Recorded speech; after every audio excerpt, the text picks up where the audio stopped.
Почему же президент не будет вакцинироваться? Правда ли, что племянница Жээнбекова отжала дом и 25 тысяч долларов? За какое нарушение певица Анжелика получила предупреждение? Все ответы на эти вопросы в нашем блоге. Кстати.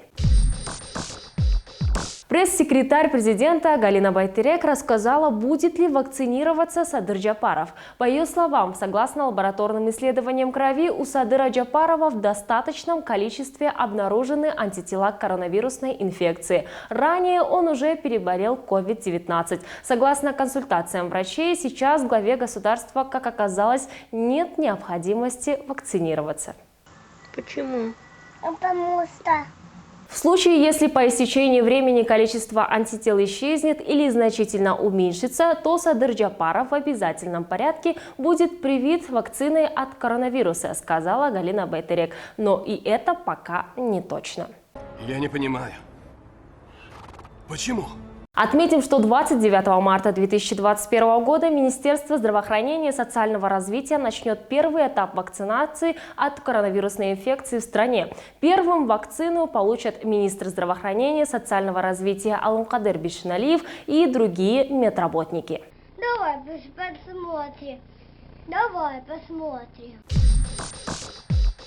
Племянницу экс-президента Кыргызстана Сооронбая Жээнбекова Гульзат Кантороеву обвиняют в мошенничестве. Заявитель считает, что женщина с подельниками отжала дом и 25 тысяч долларов. Ох ты сука, сволочь! Об этом сообщили сотрудники силовых структур. По их словам, 17 февраля 2021 года из Генеральной прокуратуры Кыргызской республики в Следственное управление ГКНБ отписали материал по заявлению одного из граждан, который обвиняет Гульзат Кантороеву и еще двух граждан в мошенничестве в особо крупном размере. По данным, требующим официального подтверждения, Кантороева вместе со своим супругом Искендеровым встретились с заявителем после того, как его брата задержали и водворили в СИЗО. При этом они уверяли, что только они смогут помочь их брату в освобождении. Гарантом все этому представилась племянница президента Сооронбая Жээнбекова. Как говорится в заявлении, они обещали лично поговорить с Сооронбаем или Асылбеком Жээнбековыми и после передачи им вознаграждения пообещали выпустить его брата из СИЗО.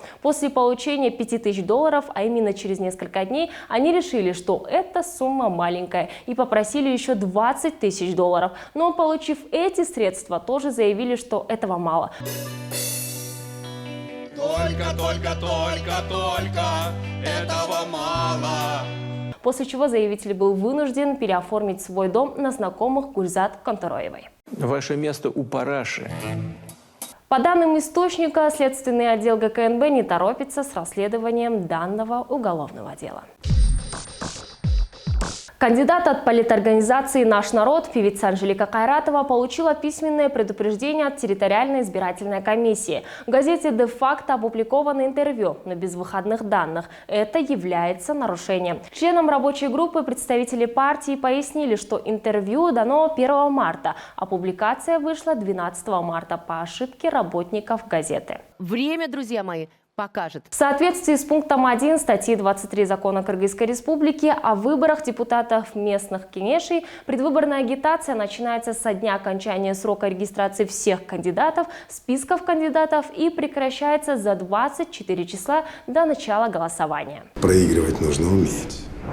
Это же выборы. Оставляйте свои мнения, ставьте лайки, если было полезно. Это был блог «Кстати» и я его ведущая Сезим Имамадаева. Всем хороших новостей.